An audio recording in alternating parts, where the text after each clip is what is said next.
안녕하세요. 네, 안녕하세요. 네, 웹진 문지 7월 이달의 소설에 선정되신 걸 축하드립니다. 네, 감사합니다. 이 소설을 어떻게 쓰게 됐는지에 대해서 좀 말씀해 주셨으면. 소설을 쓰려고 카페에 앉아 있었는데요. 집중이 잘 안 돼서 이렇게 주위 사람들의 이야기에 자꾸 귀를 기울이게 되더라고요.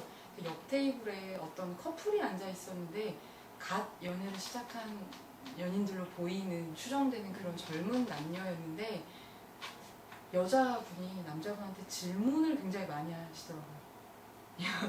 근데 남자분이 그걸 이렇게 대답해 가면서 서로 얼굴이 이렇게 변해가는, 표정이 변해가는, 서로를 조금 더 알아가는 것 같고 상대방의 호감을 이렇게 인지하는 것 같은 그런 표정으로 변해가는 걸 그냥 이렇게 무심한 척 유심히 관찰하면서 질문이 지금 이 사람의 관계에서 어떤 역할을 하고 있구나, 문답이, 그런 생각을 하면서 다른 테이블의 어떤 대화에도 귀를 기울였는데 카페 안에 떠도는 질문들이 굉장히 많더라고요.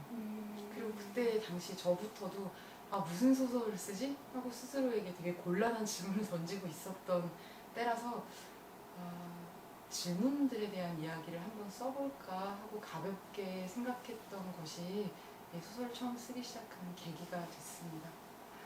20대와 어떤 방에 대한 이야기를 다룬 소설이 많은 것 같아요. 네. 그래서 방이 어떤 서울로 올라온 청년들이 겪는 소외감을 가장 집약적으로 보여주고 있는 공간처럼 보이기도 하는데요.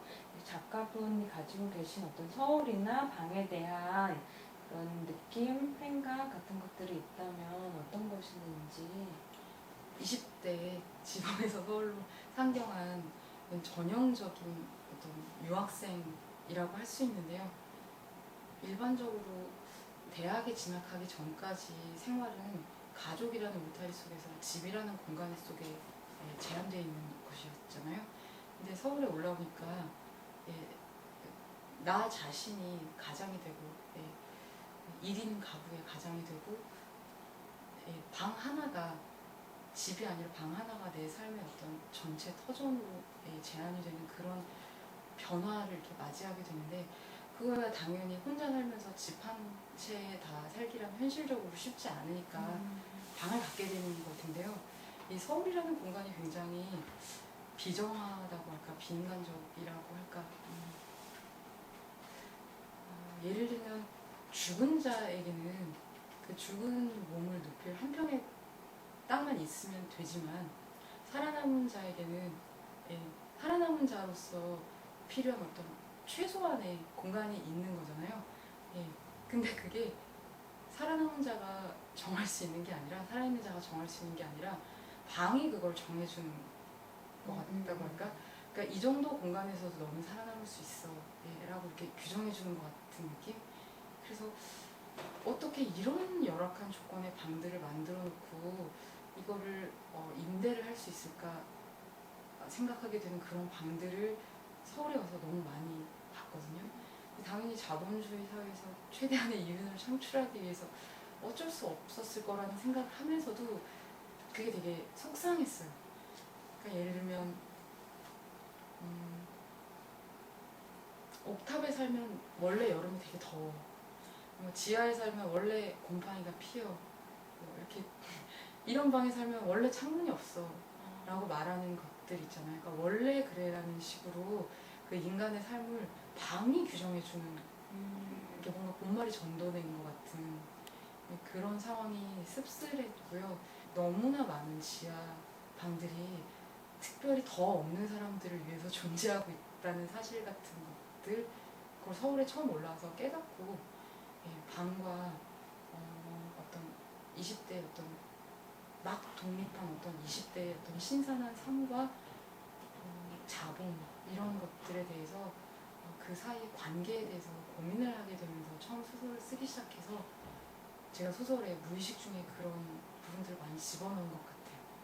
자신의 소설 속 인물을 두고 고민할 때 남의 인생을 결정하는 일이 그렇게 호락호락 할 리가 없었다고 말하는 데서 등장인물을 아끼는 작가의 윤리 같은 것들이 느껴졌던 것 같아요. 그래서 소설을 쓸 때 가장 중요하게 생각하시는 것이 있다면 무엇인지.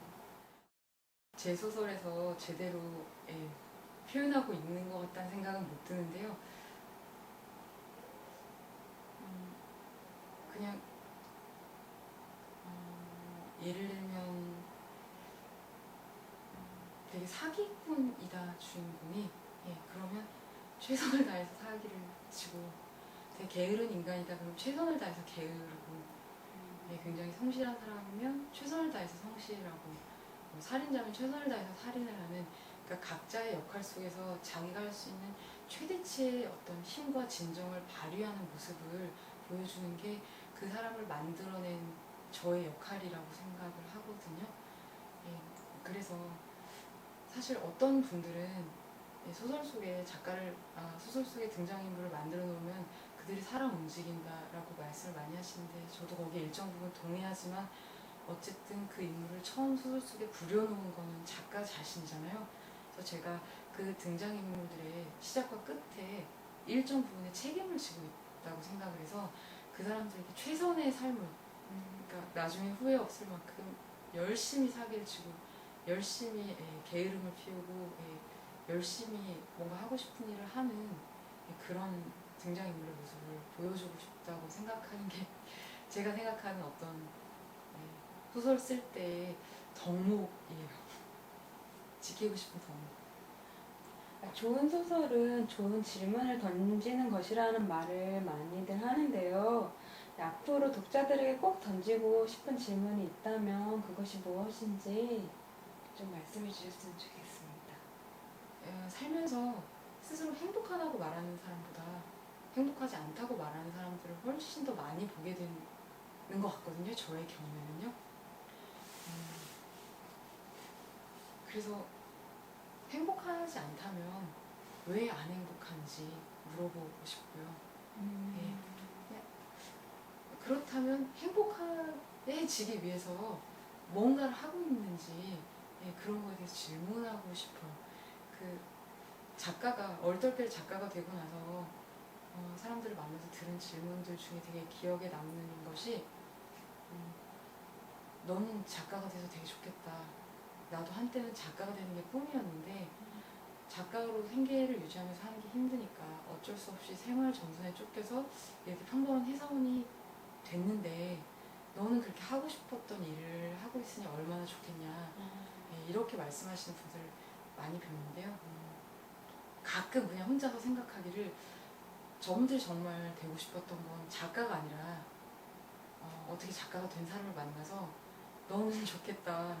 나도 옛날엔 작가가 되고 싶었는데 생계 전선에 쫓겨서 이렇게 하고 싶지 않은 일들을 하면서 살아가고 있는데 너는 작가가 됐으니 참 좋겠다라고 말하는 사람이 아닐까라는 생각을 혼자 하면서 웃은 적이 있는데, 하고 싶은 일을 하면서도 물론 힘든 일이 되게 많고 행복해지지 않을 수 있지만 하고 싶은 일을 하지 못하면서 행복하지 않고 어떤 힘들 수 있는 일들은 훨씬 더 많을 거라고 생각하거든요.